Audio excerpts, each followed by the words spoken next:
Assalomu alaykum hurmatli tomoshabinlar. Bugun men sizga juda muhim masalani tushuntiraman. Sud pensiya jamg'armasiga fuqarolarning pensiya yoki nafaqa pullaridan asossiz ushlab qolishni taqiqlagan holatlar haqida gaplashamiz. Bu mavzu har bir oilaga tegishli. Chunki uyimizda pensioner ota-onamiz, nogironligi bo'lgan yaqinimiz, o'quvchisini yo'qotgan farzandlar yoki ijtimoiy nafaqa oladigan qarindoshlarimiz bor. Agar pensiya jamg'armasi sizdan ortiqcha to'lab yuborganmiz, endi har oy pulingizdan ushlab qolamiz desa, darrov rozi bo'lib ketmang. Bugungi ma'lumotni oxirigacha eshiting, chunki ehtimol sizning ham qaytarib oladigan pulingiz bor. Kanalga hozir obuna bo'ling, videoga like bosing, chunki bunday huquqiy ma'lumotlar ko'pchilikning pulini, asabini va vaqtini saqlab qoladi. Avvalo muammoning o'zagini sodda qilib tushuntiraman. Ko'p hollarda pensiya jamg'armasi fuqaroga pensiya, nogironlik nafaqasi yoki boshqa ijtimoiy to'lov tayinlaydi. Bir necha oy yoki bir necha yil o'tgach, jamg'arma xodimlari hujjatlarni qayta tekshiradi va sizga ortiqcha pul to'langan ekan degan xulosa chiqaradi. Keyin esa fuqaroning roziligisiz, ba'zan ogohlantirishsiz har oy pensiyasidan ma'lum foiz ushlab qolishni boshlaydi. Masalan, odam 1.500.000 so'm pensiya olsa, undan 300.000 so'm yoki 500.000 so'm ushlab qolishadi. Natijada pensioner do'riga, kommunal to'lovga, oziq-ovqatga pul yetkaza olmay qoladi. Eng achinarlisi, ba'zi hollarda ortiqcha to'lov pensionerning aybi bilan emas, pensiya jamg'armasining o'z xatosi bilan yuzaga kelgan bo'ladi. Oldin amaliyot qanday edi? Ko'p joylarda pensiya jamg'armasi shunday yo'l tutardi. Biz sizga ortiqcha pul o'tkazib yuboribmiz. Endi shu pulni qaytarasiz. Qaytarish uchun pensiyangizdan ushlab qolamiz. Fuqarolar esa davlat organi aytayaptimi? Demak to'g'ri bo'lsa kerak deb o'ylab jim yurishardi. Ayrimlar sudga borsam nima bo'ladi, baribir yutqazaman deb qo'rqardi. Ba'zilar esa umuman qaror, hisob-kitob, dalil talab qilishni bilmasdi. Natijada yillar davomida odamlarning pensiyasidan pul kesib kelingan. Endi nima o'zgardi? Sud amaliyoti juda muhim yondashuv kuchaydi. Agar ortiqcha to'lov fuqaroning aybi bilan yuzaga kelmagan bo'lsa, ya'ni fuqaro aldov qilmagan, soxta hujjat bermagan, daromadini yashirmagan, noto'g'ri ma'lumot taqdim etmagan bo'lsa, pensiya jamg'armasi o'z xato uchun oddiy pensionerdan pulni avtomatik ushlab qolishi mumkin emas. Ayniqsa fuqaroning tirikchilik manbai faqat pensiya bo'lsa, bunday ushlab qolish uning konstitutsiyaviy va ijtimoiy huquqlariga zarar yetkazadi. Sudlar shuni alohida ko'rsatmoqda. Davlat organi xato qilgan bo'lsa, bu xatoni fuqaroning bo'yniga osib qo'yish mumkin emas. Fuqaroning hisobiga ortiqcha to'lov o'tkazilgan bo'lsa ham, uni qaytarish uchun qonuniy asos, tartib, qaror va eng muhimi fuqaroning aybi isbotlanishi kerak. Men bu masalani oddiy hayotiy misollar bilan tushuntiraman. Birinchi misol. Olim taksi yoshli otaxon qarilik pensiyasi oladi. Pensiya jamg'armasi unga 2 yil davomida oyiga 1.800.000 so'm pensiya to'laydi. Keyin tekshiruvda staj hisoblashda xatolik bo'lgan. Aslida sizga 20.600.000 so'm to'lanishi kerak edi. 24 oy davomida oyiga 200.000 so'mdan ortiqcha olgansiz. Jamidat 1.800.000 so'm qarzingiz bor deyishadi.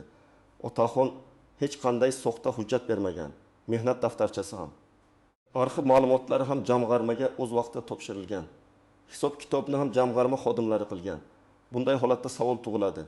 Nega xodimning xatosi uchun pensioner javob berishi kerak? Agar otaxonning aybi bo'lmasa, sudga murojaat qilib, ushlab qolishni bekor qildirish va allaqachon ushlab qolingan pulni qaytarishni talab qilish mumkin. Ikkinchi misol, nogironligi bo'lgan ayol nafaqa oladi. Unga har oy 900.000 so'm to'lanadi. Keyin jamg'arma sizga 7 million so'm ortiqcha to'langan deb har oy 30% ushlab qolishni boshlaydi. Ayolning boshqa daromadi yo'q. Dori-darmonlari bor. Farzandi maktabda o'qiydi. U ushlab qolish sababini so'rasa, kompyuterda shunaqa chiqyapti deyishadi. Mana shu joyda juda muhim qoidani eslab qoling. Kompyuterda chiqdi degani qonuniy asos degani emas. Har qanday ushlab qolish bo'yicha yozma qaror bo'lishi kerak, hisob-kitob bo'lishi kerak. Qaysi oyda qancha ortiqcha to'langan, qaysi hujjatga asosan ortiqcha deb topilgan, fuqaroning aybi nimada, bular aniq ko'rsatilishi kerak. Agar bular bo'lmasa, fuqaro o'z huquqini talab qilishi shart. Uchinchi misol. Boquvchisini yo'qotganlik pensiyasi farzandga tayinlangan. Ona barcha hujjatlarni topshirgan. Pensiya jamg'armasi pensiyani tayinlagan. 1 yil o'tgach, farzandingiz o'qish joyi haqidagi ma'lumotnomani vaqtida topshirmagan. Shuning uchun ortiqcha to'lov bo'lgan deyishadi. Bu yerda vaziyatga diqqat bilan qarash kerak. Agar haqiqatan ham qonun bo'yicha har yili o'qish haqida ma'lumotnoma topshirish majburiy bo'lgan, bu haqda fuqaro ogohlantirilgan va fuqaro bilib turib hujjat topshirmagan bo'lsa, jamg'arma talabida asos bo'lishi mumkin. Lekin agar jamg'arma o'zi ma'lumotni elektron tizimlardan olishi mumkin bo'lgan, fuqaro ogohlantirilmagan, to'lovni to'xtatish o'rniga o'zi davom ettirgan bo'lsa, bunday holatda ham fuqaroning aybi bor yo'qligi alohida tekshiriladi. Demak, har bir vaziyatda ortiqcha to'langan degan gapning o'zi yetarli emas. Ayb masalasi hal qiluvchi ahamiyatga ega. Kimlar xavotir olishi kerak? Agar sizning pensiyangizdan yoki nafaqangizdan qarz deb pul ushlab qolinayotgan bo'lsa, albatta tekshiring. Ayniqsa sizga tushuntirish berilmagan bo'lsa, yozma qaror ko'rsatilmagan bo'lsa, qancha qarz borligi aniq aytilmagan bo'lsa, har oy qancha ushlanishi nimaga asosan belgilanganini bilmasangiz, bu xavotirli signal. Yana bir muhim holat. Agar sizdan oldingi yillar uchun katta summa talab qilinayotgan bo'lsa, masalan 10 million, 20 million, 30 million so'm, lekin siz bu davrda barcha hujjatlarni qonuniy topshirgan bo'lsangiz, albatta o'zingizni himoya qiling. Ko'p odamlar davlat pulini qaytarish kerak deb o'ylaydi. Lekin bu masalada davlat organining ham javobgarligi bor. Fuqaro halol harakat qilgan bo'lsa, xato hisob kitobni qilgan organ o'z xatosini fuqaroga yuklamasligi kerak. Kimlar xavotir olmasligi mumkin? Agar sizga ushlab qolish umuman qo'llanmayotgan bo'lsa, pensiyangiz to'liq tushayotgan bo'lsa yoki avvalgi ortiqcha to'lov masalasi bo'yicha siz jamg'arma bilan kelishib, o'zingiz ariza yozib to'lashga rozi bo'lgan bo'lsangiz, vaziyat boshqa. Lekin shunda ham arizani bosim ostida yozgan bo'lsangiz, mazmunini tushunmagan bo'lsangiz, hisob kitob berilmagan bo'lsa, tekshirish mumkin. Yana bir guruh bor. Agar fuqaro haqiqatan soxta hujjat bergan bo'lsa, masalan ish stajini ko'paytirib ko'rsatadigan qalbaki ma'lumotnoma taqdim etgan bo'lsa, vafot etgan shaxs nomidan to'lov olishda davom etgan bo'lsa, boshqa daromad yoki holatni ataylab yashirgan bo'lsa, bunday vaziyatda jamg'arma pulni qaytarishni talab qilishi mumkin. Bu yerda sud ham odatda fuqaroning nohalol harakatini inobatga oladi. Shuning uchun men doim aytaman. Huquqingizni talab qiling, lekin hujjatlaringiz va bayonotlaringiz halol bo'lsin. Endi istisnolar va ko'pchilik bilmaydigan nozik jihatlarga o'tamiz. Birinchi nozik jihat. Pensiyadan ushlab qolish faqat biz shunday qaror qildik degan og'zaki gap bilan bo'lmaydi. Fuqaro puldan ushlab qolinayotgan bo'lsa, buning huquqiy asosi bo'lishi kerak. Bu jamg'armaning qarori, sud qarori, ijro hujjati yoki fuqaroning yozma roziligi bo'lishi mumkin. Agar siz bank kartangizga kam pul tushayotganini ko'rsangiz, sol sababini yozma so'rang. Telefon orqali so'rash yetarli emas. Chunki keyin sudga borganingizda sizga hujjat kerak bo'ladi. Ikkinchi nozik jihat, har qanday ortiqcha to'lov ham qaytarilishi shart degani emas. Agar pul fuqaroning yashash manbai bo'lgan pensiya yoki nafaqa sifatida berilgan bo'lsa va fuqaro uni vijdonan olgan bo'lsa, ya'ni aldov yoki xato ma'lumot bermagan bo'lsa, uni qaytarish masalasi juda ehtiyotkorlik bilan ko'riladi. Odam pensiyani olgan zahoti uni ehtiyojlariga sarflaydi. Oziq-ovqat, dori, kommunal to'lov, qarz farzand xarajati. Pensiya jamg'armasi 2 yil o'tib, biz adashimiz endi qaytar desa, bu oddiy odamni og'ir ahvolga soladi. Sudlar aynan shu ijtimoiy holatni ham baholaydi. Uchinchi nozik jihat davom muddati masalasi. Ba'zan jamg'arma juda eski davrlar uchun pul talab qiladi. Masalan, 2015 yildagi to'lov bo'yicha 2024 yilda qarz bor deyishi mumkin. Bunday vaziyatda ham huquqshunos bilan maslahatlashish kerak. Chunki har qanday talabni istalgan vaqtda qo'yib bo'lmaydi. Muddat, xabardor bo'lgan sana, tekshiruv sanasi, qaror qabul qilingan sana, fuqaroning vaziyatdan qachon bilganligi muhim. Agar jamg'arma o'z vaqtida harakat qilmagan bo'lsa, bu ham sizning foydangizga dalil bo'lishi mumkin. 4-chi nozik jihat, ushlab qolish miqdori. Hatto qonuniy asos bo'lgan taqdirda ham pensiyadan butun summani olib qo'yish mumkin emas. Odamga yashashi uchun ma'lum miqdor qolish kerak. Ba'zi hollarda qonunlarda ushlab qolishning chegaralari belgilanadi.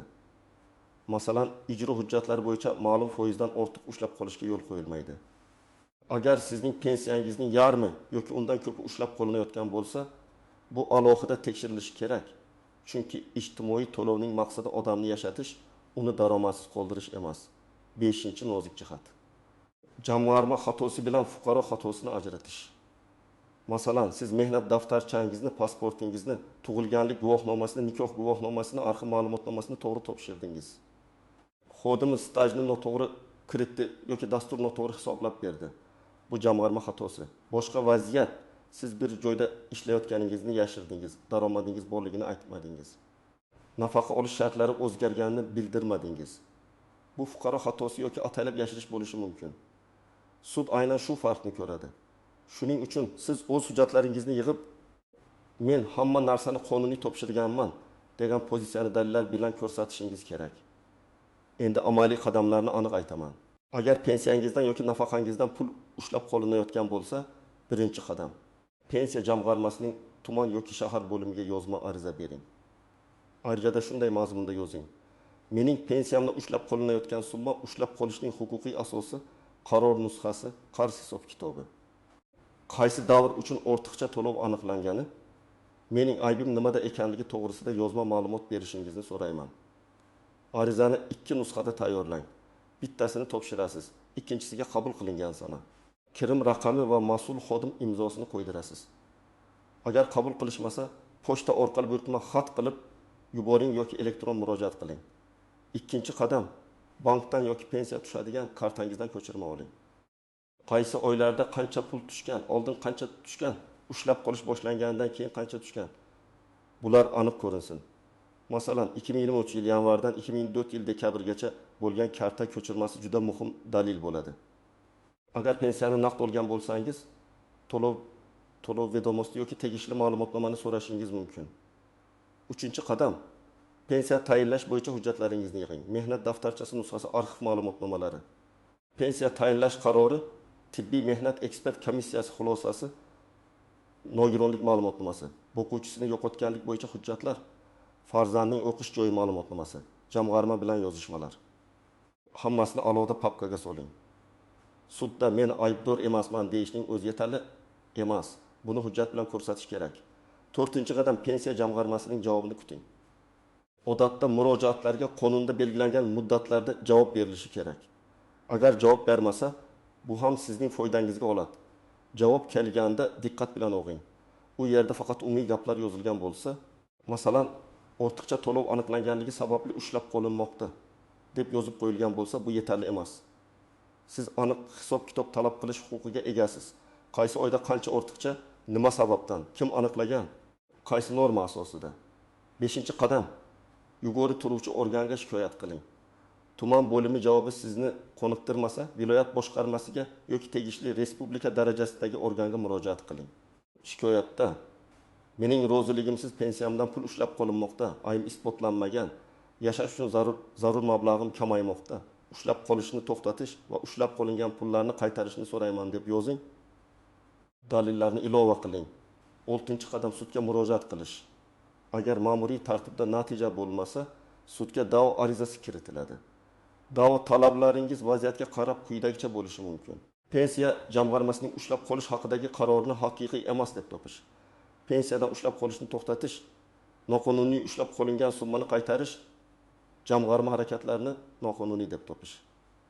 Da'vo arizasida voqeani ketma-ket yozing. Qachon pensiya tayinlangan, qancha miqdorda olingan, qachondan ushlab qolish boshlangan, qancha ushlab qolingan, siz qanday murojaat qilgansiz, qanday javob olgansiz.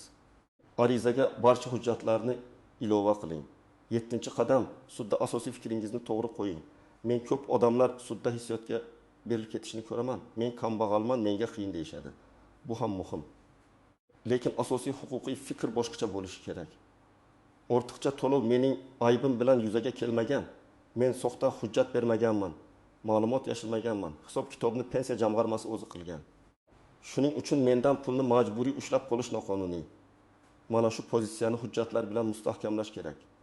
Agar ushlab qolish tufayli yashash sharoitingiz og'irlashgan bo'lsa, dori xarajatlari, kommunal to'lovlar. Qaramog'ingizdagi shaxslar haqida ham ma'lumot bering. 8-qadam. Allaqachon ushlab qolingan pulni hisoblang. Masalan, sizdan 10 oy davomida har oy 2 ming so'mdan ushlab qolingan bo'lsa, jami 2.500.000 so'm bo'ladi. Agar ayrim oylar 300 ming, ayrim oylar 200 ming ushlangan bo'lsa, jadval tuzing. Oy nomi, tushish kerak bo'lgan summa, amalda tushgan summa, farq, jami. Sudga aniq raqam bilan kirish kerak. Ancha pul ushlab qolindi degan gap sud uchun yetarli emas. 2023 yil sentabrdan 2024 yil iyungacha jami 2 YHZ ming so'm ushlab qolingan deb yozsangiz, talab aniq bo'ladi. 9-qadam. Guvoh va qo'shimcha dalillarni ham unutmang. Masalan, siz jamg'arma xodimiga barcha hujjatlarni topshirganingizni tasdiqlovchi qabul tilxati bo'lsa, juda yaxshi. Agar hujjatlarni topshirganingiz haqida elektron xabar, SMS, ariza nusxasi bo'lsa saqlang. Ba'zan odamlar men topshirganman, lekin nusxa olmaganman deyishadi. Shuning uchun bundan keyin har qanday hujjat topshirganda albatta nusxa va kirim raqami oling. Endi yana bir muhim savol. Agar jamg'arma sizga ariza yozing, ro'zman deb qo'ying, bo'lmasa pensiyangizni to'xtatamiz desa nima qilish kerak? Hech qachon mazmunini tushunmagan hujjatga imzo qo'ymang. Agar sizga bu rasmiyatchilik deyishsa ham o'qing. Arizada ortiqcha to'langan summani qaytarishga roziman deb yozilgan bo'lsa, keyin sudda bu sizga qarshi ishlashi mumkin. Agar haqiqatan ham kelishuv qilmoqchi bo'lsangiz, avval hisob kitobni oling, huquqshunos bilan maslahat qiling, keyin qaror qiling. Bo'lsin, qo'rqitish yoki chalg'itish bo'lsa, bu haqda alohida shikoyat yozing. Yana bir savol, sudga bormasdan pulni qaytarib olish mumkinmi? Ba'zan mumkin. Agar siz yozma murojaat qilsangiz, jamg'arma yuqori organ tekshiruvidan keyin ushlab qolishni to'xtatishi va pulni qaytarishi mumkin. Lekin amaliyotda ko'p hollarda sudga borishga to'g'ri keladi. Suddan qo'rqmaslik kerak. Bu jinoiy ish emas. Bu sizning ijtimoiy huquqingizni himoya qilish masalasi. Agar hujjatlaringiz to'g'ri bo'lsa, pozitsiyangiz aniq bo'lsa, imkoniyat bor. Shuni ham aytishim kerak. Har bir ish individual. Men bugun umumiy huquqiy yondashuvni tushuntiryapman. Sizning holatingizda qaysi nafaqa turi, qaysi yil, qaysi hujjat, qaysi qaror, qaysi sabab borligi alohida o'rganiladi. Lekin umumiy qoida shuki, pensiya jamg'armasi ortiqcha to'lov bo'lgan deb aytishi bilan siz avtomatik qarzdor bo'lib qolmaysiz. Qarzdorlik qonuniy tartibda isbotlanishi kerak. Sizning aybingiz, noto'g'ri harakatingiz, soxta hujjatingiz yoki yashirgan ma'lumotingiz bo'lmasa, ushlab qolish ustidan shikoyat qilishga haqlisiz. Eng katta xatolardan biri jim yurishdir. Odamlar 6 oy, 2 yil pensiyasidan pul ushlansa ham hech kimga murojaat qilmaydi. Keyin jami katta pul chiqadi. Dalillarni yig'ish qiyinlashadi, muddatlar o'tib ketadi. Shuning uchun kam pul ushlangan bo'lsa ham darhol aniqlashtiring. Bugun 100 ming so'm bo'lsa, ertaga 10 million so'mga aylanib ketishi mumkin. Yana bir xato, faqat og'zaki gapga ishonish. Xodim hammasi qonuniy desa ham yozma javob talab qiling. Qonuniy bo'lsa yozib berishdan qo'rqmasligi kerak. Hurmatli tomoshabinlar, bugungi mavzuning mohiyati juda oddiy. Pensioner yoki nafaqa oluvchi davlat organi xatosi uchun jazolanmasligi kerak. Organining xatosi uchun jazolanmasligi kerak. Agar siz halol hujjat topshirgan bo'lsangiz, aldov qilmagan bo'lsangiz, sizning pulingizdan o'zboshimchalik bilan ushlab qolishlariga yo'l qo'ymang. Birinchi bo'lib yozma ariza bering. Qaror va hisob kitobni oling. Bank ko'chirmalarini yig'ing. Yuqori organga shikoyat qiling. Zarur bo'lsa sudga murojaat qiling. Allaqachon ushlab qolingan pullarni ham qaytarishni talab qiling. Chunki bu sizning qonuniy haqingiz bo'lishi mumkin. Agar sizda yoki yaqinlaringizda shunday holat bo'lgan bo'lsa, izohlarda yozing, qaysi viloyat, qaysi tuman, qancha pul ushlab qolingan, sizga qanday sabab aytishgan. Men keyingi videolarda eng ko'p uchraydigan vaziyatlarni alohida tahlil qilib beraman. Videoga like bosing, kanalga obuna bo'ling va bu videoni pensioner ota-onangizga, qo'shnilaringizga, qarindoshlaringizga yuboring. Chunki kimdir bugun shu ma'lumotni eshitib, o'zining ushlab qolingan pensiyasini qaytarib olishi mumkin.